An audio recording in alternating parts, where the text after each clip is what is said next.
올해 1분기 식당과 카페, 편의점 등 가게 문을 닫는 자영업자가 일제히 늘었습니다.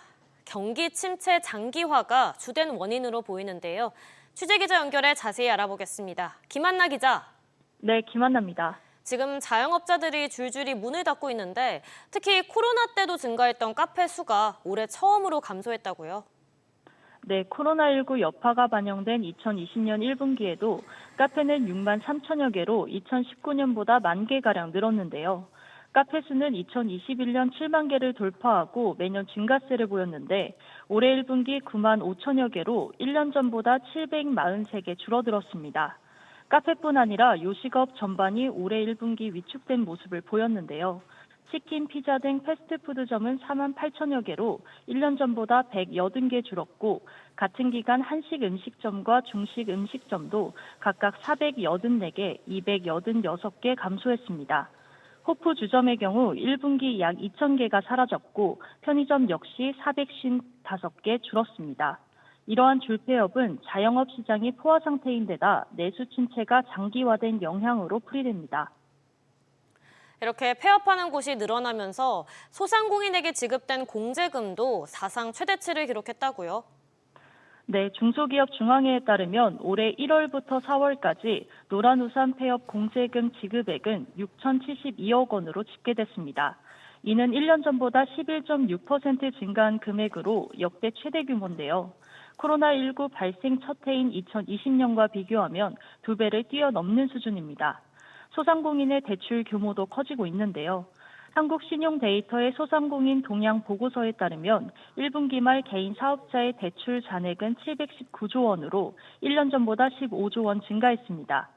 소상공인의 매출은 줄어드는 반면 대출금 부담은 커지면서 자영업자의 어려움이 더 가중될 것으로 보입니다. SBS 비즈 김한나입니다. 그간 갑작스러운 헬스장의 폐업으로 미리 낸 이용료를 돌려받지 못하는 소비자 피해가 종종 발생했습니다. 이런 불공정 관행을 개선하기 위한 장치들이 마련됐는데요. 최지수 기자. 네, 최지수입니다. 공정거래위원회가 헬스장 이용 표준 약관을 개정했다고요? 네, 그렇습니다. 헬스장 이용 표준 약관은 일종의 계약 가이드라인 역할을 하는데요.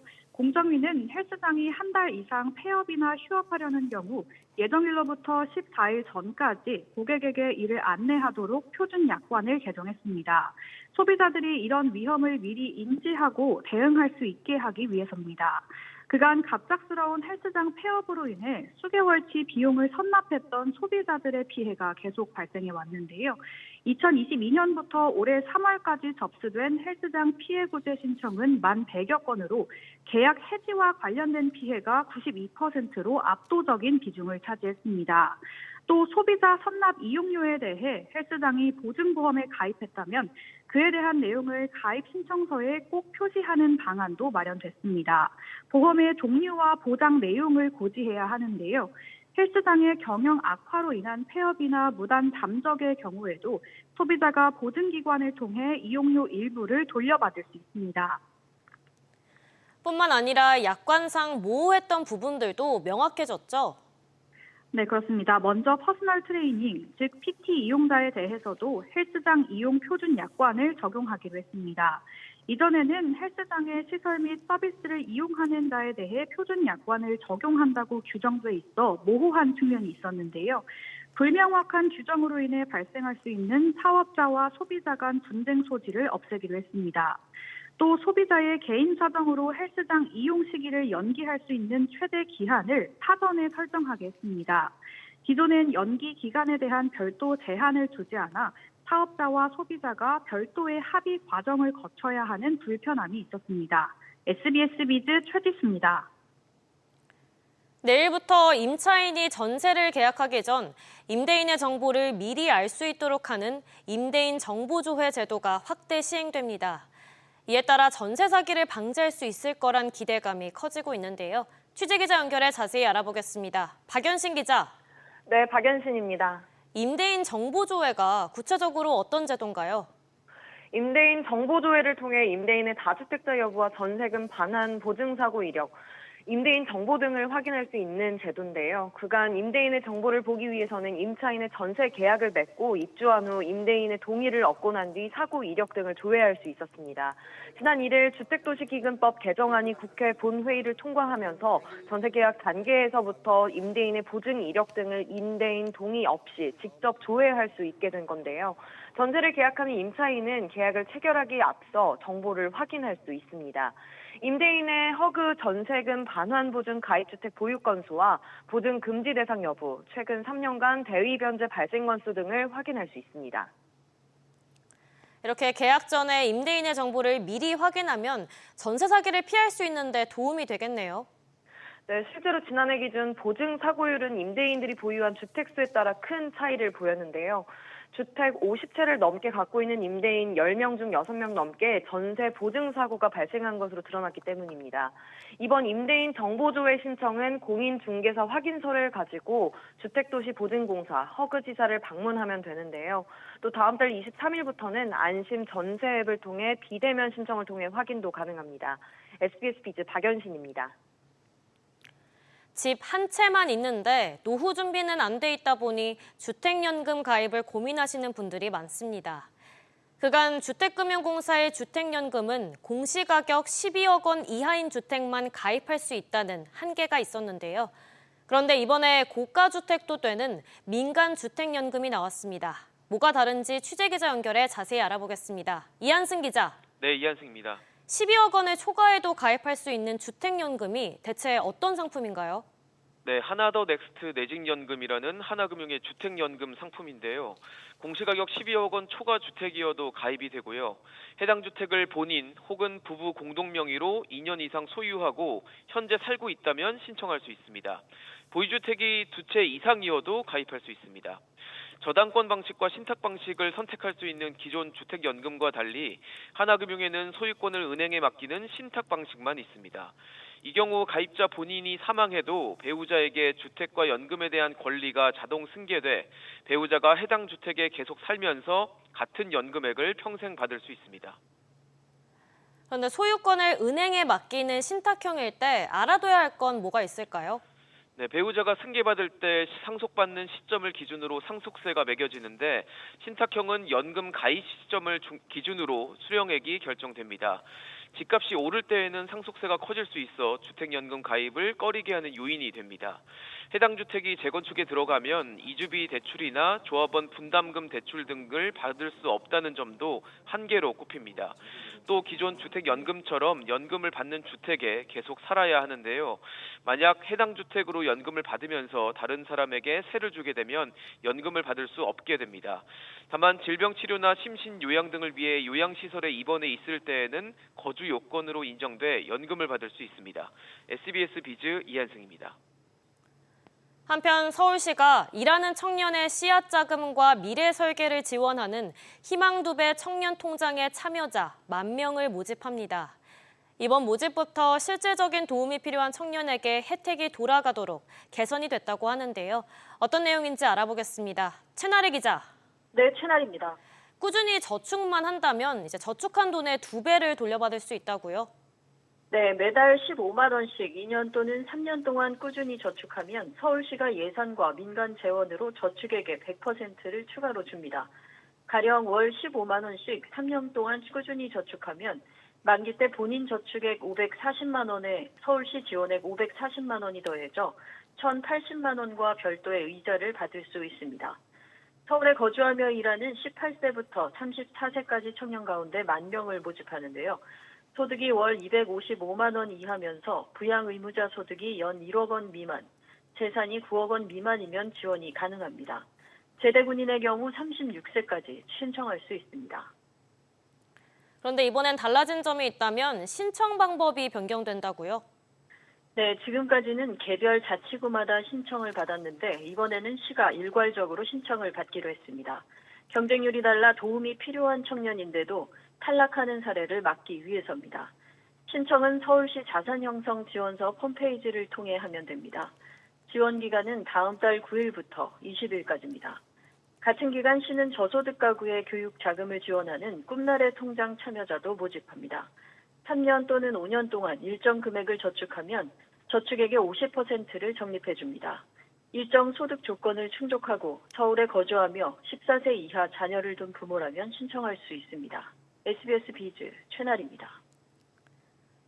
앞으로 인터넷 은행 대출을 이미 받았더라도 경제활동을 갑자기 안 하게 된다면 대출 상환 요구를 받게 될 가능성이 커집니다. 인터넷 은행들이 리스크 관리를 강화하기 때문인데요. 오수영 기자. 네, 오수영입니다. 인터넷 은행들이 일제히 대출 관련 모형을 손질한다고요? 그렇습니다. 카카오뱅크는 2분기 내에 회수평점 모형과 대환대출 모형 재개발을, K뱅크도 2분기 내에 보증서 대출 대위변제 전자청구 프로세스를, 그리고 토스뱅크는 우량고객 선별을 위한 우대 모형을 3분기 내에 각각 개발 완료해서 중저신용자 대출에 적용합니다. 금융당국의 중저신용자 대출 공급을 늘리되 건전성 관리도 철저히 하라는 요구에 부응하기 위한 조치인데요. 우선 K뱅크는 연체 고객의 채무를 보증기관이 대신 갚는 대위변체 절차를 자동화합니다.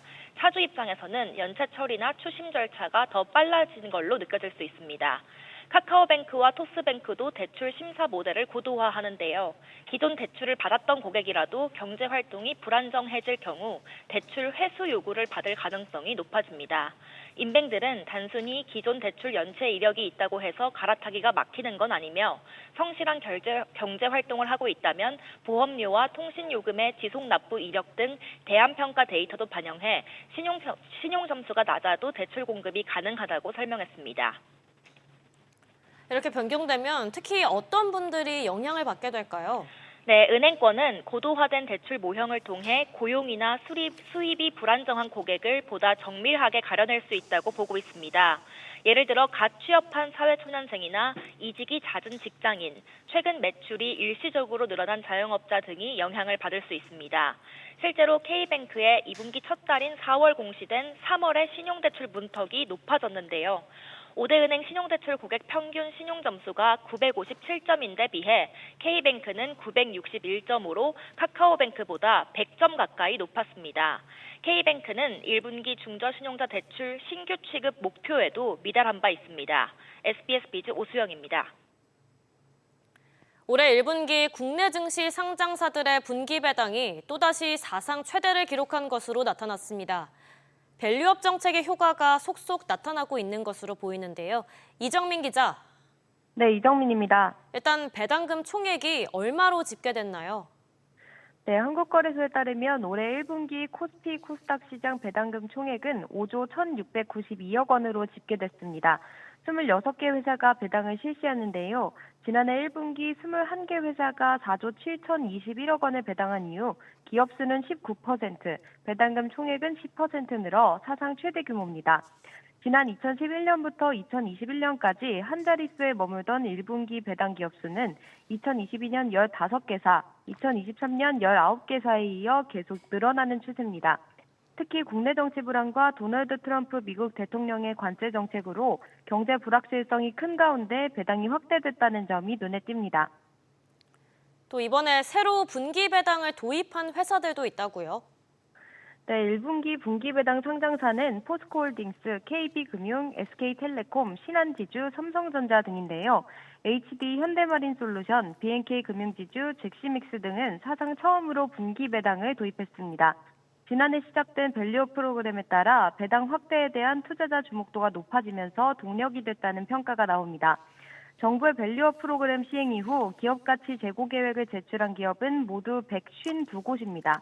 한국거래소는 오는 27일 밸류업 1주년 기념 세미나를 열고 다음 달엔 밸류업 지수 구성 종목에 대한 첫 정기 리밸런싱에 나설 예정입니다. SBS 비즈 이정민입니다. 국내 수출 기업들이 올해 미국 관세에 따른 실적 악화를 우려하고 있는 것으로 나타났습니다. 한국경제인협회가 실시한 설문조사 결과 주요 기업들은 미국의 관세 정책이 지속되면 올해 수출액이 지난해보다 평균 4.9% 감소할 것으로 예상했습니다. 매출과 영업이익은 각각 6.6%, 6.3% 줄어들 것으로 예상했는데 응답 기업 10곳 중 8곳은 미국의 관세 정책은 한국과 미국 기업 모두에 부정적이라고 평가했습니다. 삼성 바이오에피스가 중복 상장에 대해 선을 그었습니다. 제약바이오 업계에 따르면 삼성바이오 에피스 경영진은 지난 22일 열린 내부 설명회에서 회사의 상장 계획이 없다는 점을 재확인했습니다. 앞서 김영준 삼성바이오 에피스 경영지원실장도 22일 오전 분할 관련 설명회에서 현재 삼성바이오 에피스의 상장은 검토하고 있지 않다며 중복 상장에 따른 주주가치 희석 우려 해소를 위해 향후 5년간 삼성바이오 에피스의 상장을 추진하지 않을 거란 내용의 신설법인인 삼성에피스홀딩스 정관에 기재할 예정이라고 밝힌 바 있습니다. 다음 소식입니다. 토지거래 허가구역 확대 재지정 이후 서울 아파트값의 양극화 현상이 심화되고 있습니다. 서울의 주택 평균 매매 가격은 10억 원을 돌파했는데요. 김한진 기자. 네, 김한진입니다. 토어제가 해제됐다가 또 다시 지정되는 과정 속에서 특히 서울 강남의 아파트값이 크게 뛰었다고요? 네, 부동산 플랫폼 직방에 따르면 토어제가 일시적으로 해제됐던 지난 2월 12일부터 3월 23일 사이 15억 원이었던 서울 아파트 평균 매매 가격은 재지정 발표가 나온 3월 24일부터 이달 1일 사이 약 11억 원으로 26%가량 하락했습니다. 구별로 보면 해당 기간 서초구는 7억 원 가까이 내렸고 용산구도 3억 원 가까이 빠졌습니다. 반면 강남구 아파트 평균 거래가는 60% 넘게 뛰면서 43억 817만 원을 기록해 서울 25개 자치구 가운데 가장 높았습니다. 양천구도 토어제 일시 해제 기간 7.8% 올랐습니다. 토어제 확대 재지정이 오히려 호재로 작용했다는 분석이 나오는데요. 토어제가 잠깐 풀렸을 때 서초구와 송파구 아파트 값이 급등하면서 강남권 재건축 단지의 가격 메리트가 부각된 것으로 풀이됩니다. 또 주택 매매가도 평균 10억 원을 넘어섰다고요? 네, KB부동산 월간 주택 가격 동향에 따르면 서울 주택 평균 매매 가격은 지난달 10억 398만 원을 기록했습니다. KB부동산이 관련 통계를 내기 시작한 2008년 12월 이후 가장 높은 수치입니다. 지난달 13억 원을 넘어선 아파트 평균 매매 가격이 계속 오르는 영향을 받았는데요. 최근 한 달 사이 1,577만 원 올랐고 올해 초와 비교하면 7천만 원가량 뛰었는데 토어제 확대 지정 이후에도 강남권에서 신고가 거래가 잇따르면서 서울 상위 20% 아파트의 평균 매매 가격이 처음으로 30억 원을 넘어서기도 했습니다. 서울 내 양극화 현상도 뚜렷해졌는데요. 이달 상위 20% 아파트와 하위 20% 아파트의 가격 차이를 보여주는 5분위 배율은 11.6배로 역대 최대입니다. SBS 비즈 김한진입니다. 연간 1인당 의료비가 처음으로 100만 원을 넘어섰습니다. 가구당 의료비도 매년 늘고 있는데요. 이처럼 의료비 부담이 증가하면서 민간 의료보험 가입률도 늘어나는 추세입니다. 오정인 기자. 네, 오정인입니다. 개인과 가계 의료비가 각각 얼마나 증가했나요? 네, 최근 1년 새 각각 8%가량 늘었습니다. 개인 가계 부담 의료비란 건강보험 등이 적용된 금액을 제외하고 실제로 낸 의료비를 말하는데요. 국민건강보험공단 분석 결과 2022년 기준 개인 의료비는 연간 103만 5천 원대를 기록했습니다. 2019년엔 78만 원 수준이었는데 3년 사이 33.2% 증가했습니다. 또 가구당 의료비는 같은 기간 208만 원에서 297만 2천 원 수준으로 무려 42.6% 늘었습니다. 항목별로 보면 실제 병원에서 진료를 받고 처방약을 사는 데 쓰는 공식 의료비와 일반 의약품 구입 등이 연평균 10%가량 증가했습니다. 이렇게 의료비가 증가하면서 민간 의료보험의 가입률도 증가하고 있다고요? 그렇습니다. 2022년 기준으로 10가구 중 8가구 이상이 질병보험과 암보험, 상해보험 등 각종 민간 의료보험에 가입한 상태였습니다. 이들 가구의 평균 보험 개수는 4.9개, 월 평균 보험료는 29만 8천 원이었습니다. 2019년과 비교하면 민간보험 가입률은 78.5%에서 82.6%로 가입 개수는 4.2개에서 4.9개로 늘었습니다.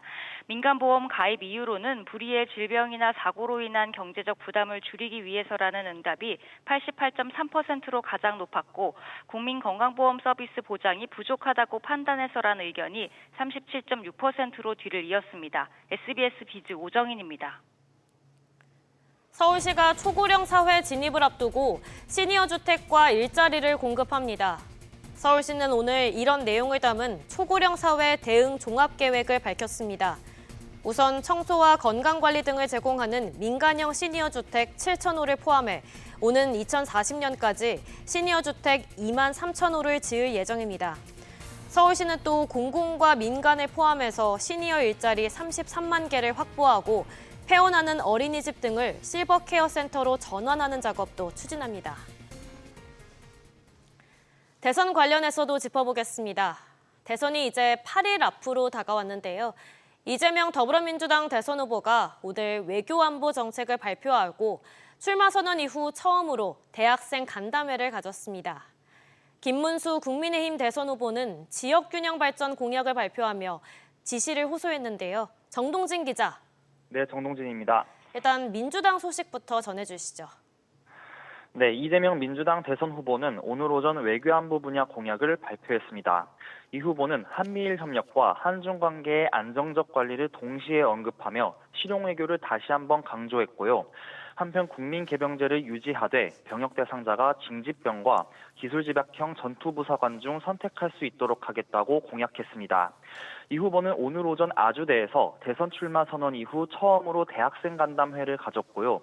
오후에는 수원과 용인을 방문해 AI 반도체 관련 공약을 구체화할 것으로 보입니다. 한편 김문수 후보는 지역균형 발전 공약을 내놨네요. 네, 김문수 국민의힘 후보는 지방균형 발전 공약 20개를 발표했습니다. 여기에는 지방분권 개헌과 지방정부 재정 확충 등 지방에 힘을 실어주는 공약들이 담겼습니다. 또 수도권에서 기회발전 특구로 이전하거나 특구에서 창업해 15년 이상 사업을 유지한 기업은 가업 승계나 상속 시 상속세를 폐지하겠다고 약속했습니다. 김 후보는 오후에 삼성전자 평택 캠퍼스를 방문할 예정인데요. 도지사 시절 평택에 삼성전자를 유치한 점을 강조할 것으로 보입니다.